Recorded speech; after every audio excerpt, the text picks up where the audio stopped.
Due to the graphic nature of this program, viewer discretion is advised. When we're out on a traffic stop and I pull somebody over and walk up to their window, they're actually in control of how well that goes. If they treat us nicely and with respect, everybody's treated with respect. You know, we're all human beings and we're just out here, trying to protect them. Somebody starts coming off with an attitude or mean, well, then that kind of depicts our attitude, and we treat people accordingly. If they want to get rude, then we usually get rude back. They are armed and shots have been fired. Units be advised, subjects are armed, shots have been fired. We're headed off to a armed robbery. Carjacking occurred. Another agency right now is following the vehicle. We got a helicopter up overhead, and shots were fired. So we have an armed and dangerous person that's running from the police. Here he comes, guys. And he's got a weapon. That's them right up ahead. In pursuit, and let's have 121 start up this way and see if we can get stop deployed. That's them getting off right there. They're going southbound on Ellsworth. Their speeds are in excess of 80 miles an hour. We'll be in pursuit. We're currently southbound on. Okay, we're now officially in pursuit because shots were fired. We won't cancel this pursuit. It's got to come to an end. 121, we're going to try to set up stop sticks at Ocotillo. Okay, we got another unit that's setting up stop sticks about 4 miles in front of the suspect. He's still doing about 80 miles an hour. Disregard that. We're going to try to set him up at Germain. If he continues southbound, we should be able to get a successful stop stick and end this safely. Vehicle just blew the stop sign, 95 miles an hour. Okay, right up ahead, the cars that we see should be our cars in pursuit. Suspect vehicle's got 2 tires out from our stop stick in them. We're down to 60 miles an hour. No more shots have been fired, so we'll be looking for an opportunity to end this as soon as we can. That's them right up ahead. Oh, we're in it real quick here. 10-4.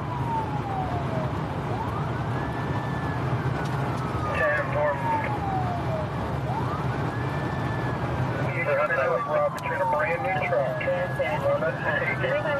I'm gonna let you take it. Let's wait for it. Wait. It's going to be Arizona 1-8, Henry King. Wait for a turn, Bugs. I'm not the lead car. Approaching your car at 50 miles an hour. We may try to take out the car. Quarter panel, Doug, and take it one way. Drive straight on through, Doug. Clip the tire when it turns on the thing and drive straight on through it. There's an oncoming car, guys. I'm trying to wave him over. 420, we're now heading into Pinell County. We just turned eastbound on Hunt Highway. Now headed into the Pinell and eastbound on Hunt Highway. Gentlemen, let me know.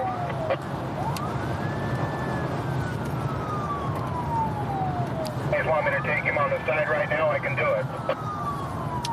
Doug, you got more room on the left-hand side. 10-4. I'll try it on the left.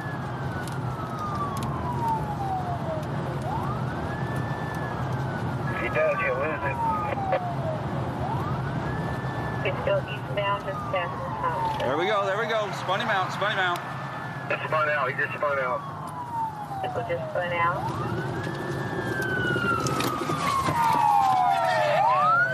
Put your hands out! No, get back! Back up! Back up! Back up! Put your hands out right now!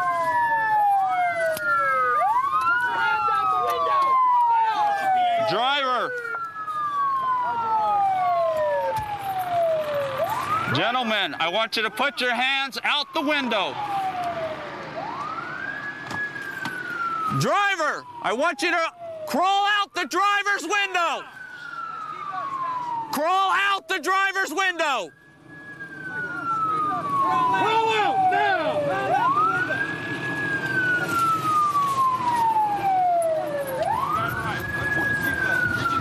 Put your hands out that window! Hold it, I gotta cut it. I'll cut it. Stand by.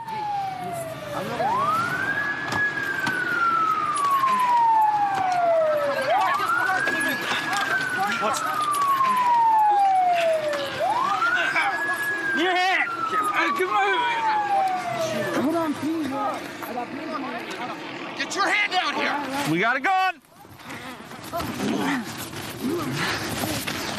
Cuff! Cuff! You did it, stupid!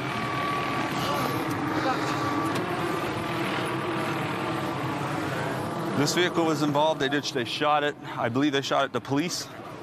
They shot at the police. There's one of the weapons. The passenger, which is that gentleman right over there, he was the actual shooter. We may or may not have another weapon in the car. But we were able to successfully sideswipe the vehicle and take him out and spin him out here and safely in this. There's actually black gunpowder residue going down the frame of the door.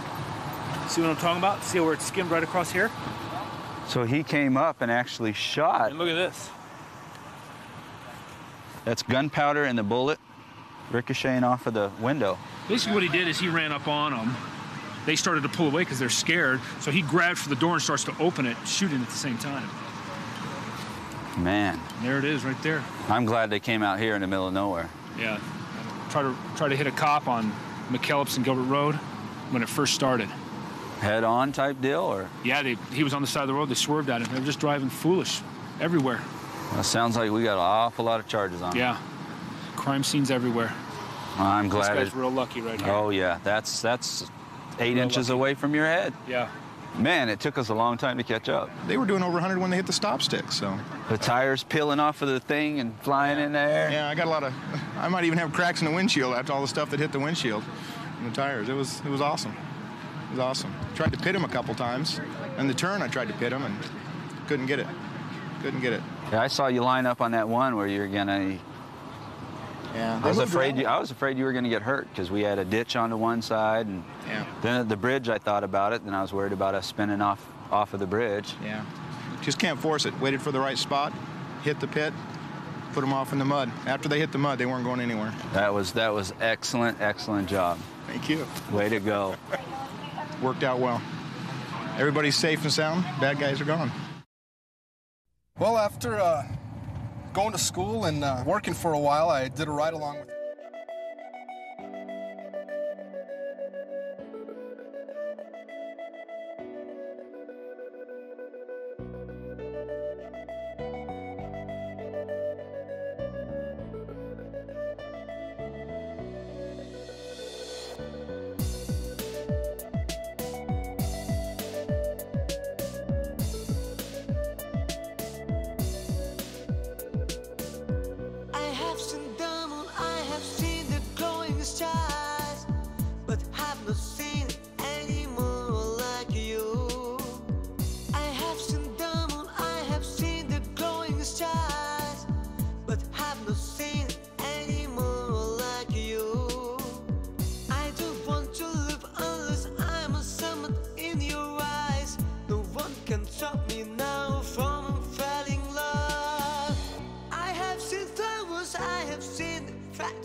I did a ride-along with a friend of mine from our Midtown division. The whole night I ended up with a smile on my face, and I thought it might be something I'd like to do. So ended up going through a couple of testing processes all over the state, and was selected to go to Tucson Police Academy, where I graduated in 1998. Since I graduated the academy, I've been assigned for 2 nights, midnights for most of the time. I did some training during the daytime, but nights is the place to be, and it seems like where everything happens.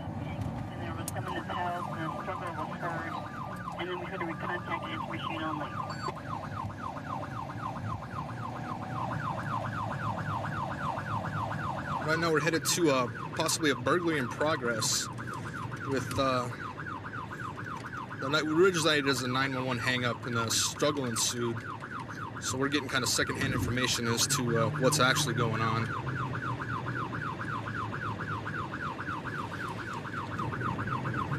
Iroquois, 4,000 north, 1,500 west. Main Street. That doesn't go anywhere, does it?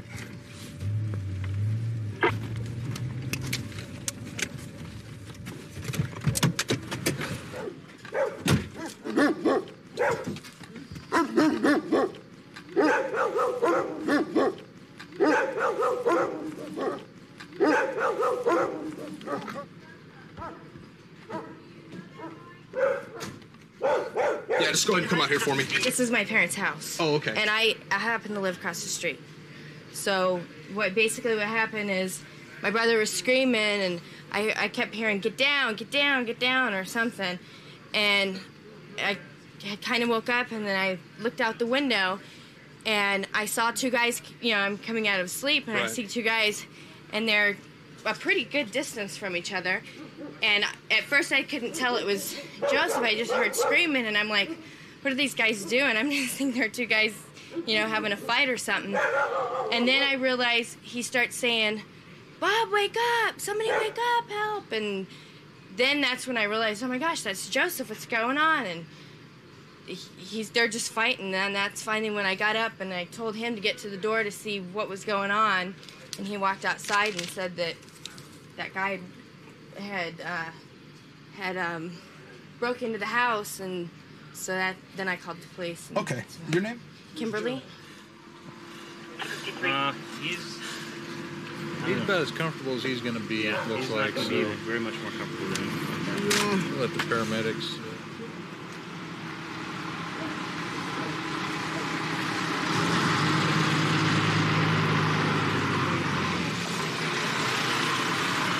It didn't look like he had tried to break in or anything. It didn't look like someone was trying to open it forcefully. Walked by my parents' bedroom. I saw the bathroom door was shut, and I'm thinking that's not right because they've been out of town for the past 2 weeks. So I opened the bathroom door, and he's right there. I step back. Then he comes at me, so I start fighting with him. I take him to the ground. On top of him, hitting him, just like, stay here, stay down, stay down. I'm gonna hurt you. I didn't want him to get up because I hit him with all I had. And I don't know if he's on drugs or what, but most people would have, So my brother-in-law comes out. He says, you need any help? And by that time, I had both his arms pinned down, and he was pretty much not there.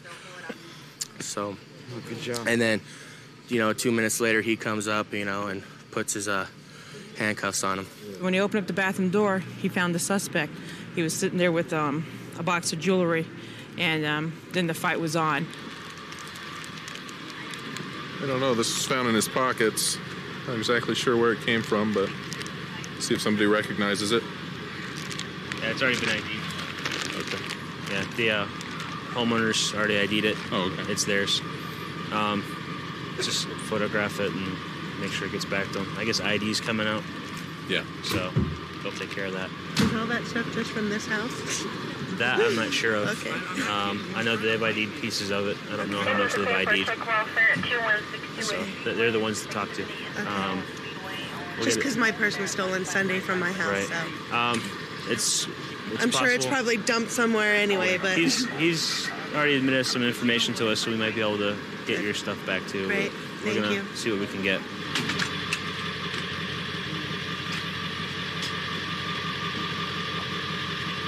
I plan eventually to get into the force, and so I kind of felt big and bad when I was doing it.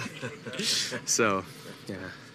Good deal. Good Jumped job. in the wrong house. Huh? Really, I was talking smack to him. I said, "You got the wrong house, buddy. You should not have done this." And, real honestly, my dad normally works the bar late at night, and he doesn't get home till 2:30, 3 o'clock in the morning, and my stepmom waits up for him. If he had come in while she was there, she would have been in a world of hurt, and I'm glad it was me and not her. Yeah. Or my dad. Because... For sure. The victim putting the guy's head through the wall.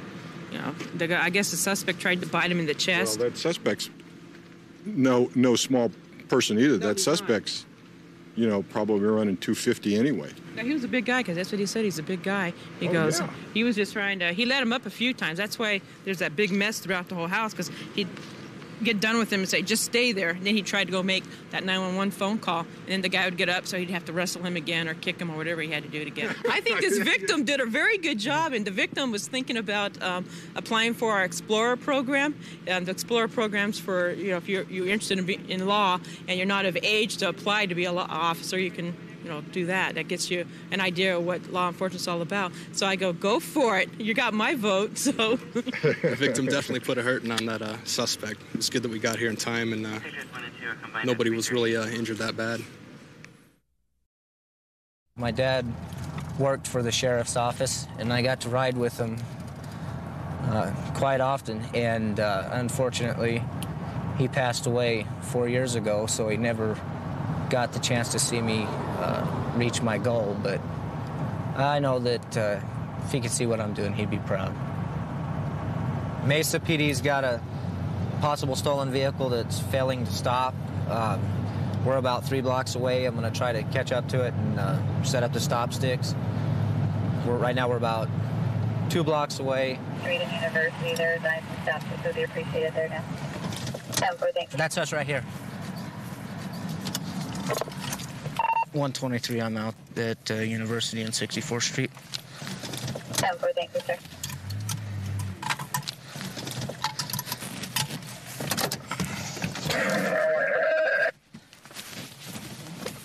Right now, heading southbound.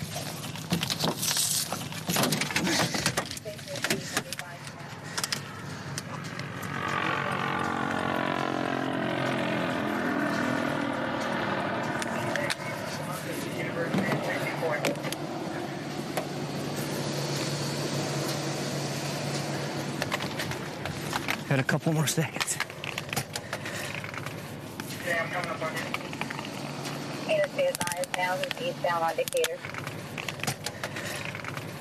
Okay, I'm coming. Alright, which way does he have to come out? I don't think he can come out south anymore. Stay advised, no southbound power indicator. Can you tell him you're in pursuit? Yes, man, I'm in pursuit. He's southbound red light on Southern. He's still southbound on Power. 10-4, copy, ran the red light at Southern, still on Power. This guy is going over 100 miles an hour, and he's blacked out, blowing red lights. He's going to hurt somebody. He's flipped over at this point. We're south of the 60. Apparently the vehicle's rolled south of the University, south of the freeway on Power here. We should be there in a few seconds. Lincoln 126, you roll 5 my location. That's 10-4, Mesa already has been rolled. Are you code 4? He probably rolled on the curves up here. 122, need a code 4 from you. 123, I'm 23. 10-4.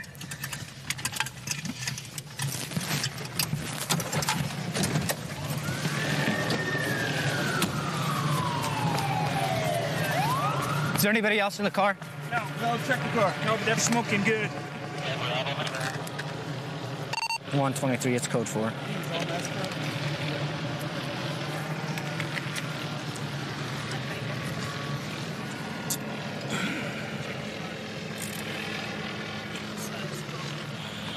I didn't do nothing. You ran from the police is what you did, bro. Nothing.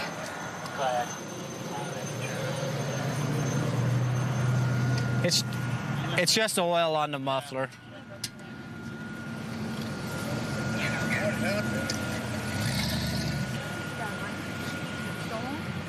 The column's punched.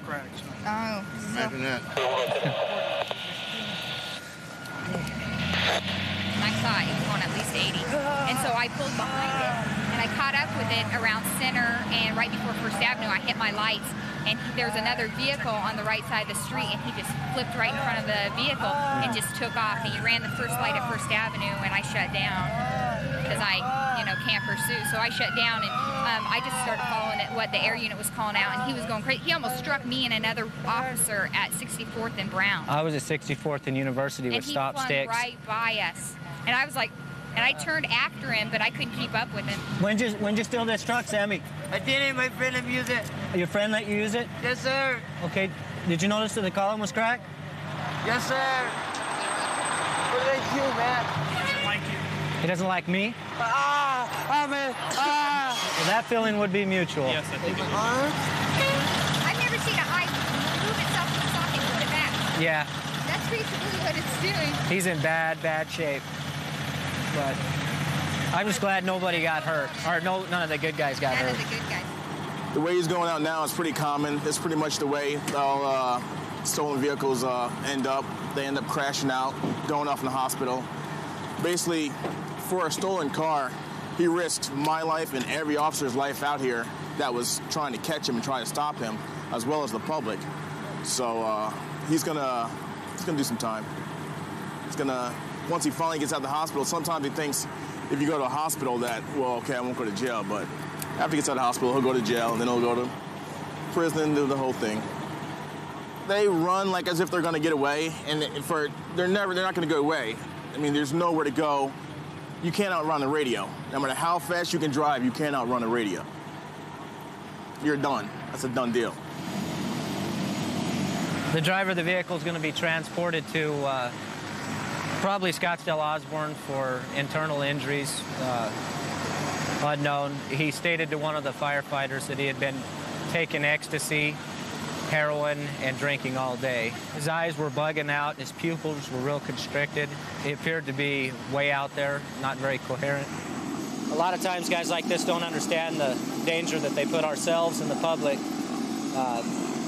at risk. They don't even think about it. This guy, obviously under the influence of drugs, didn't care.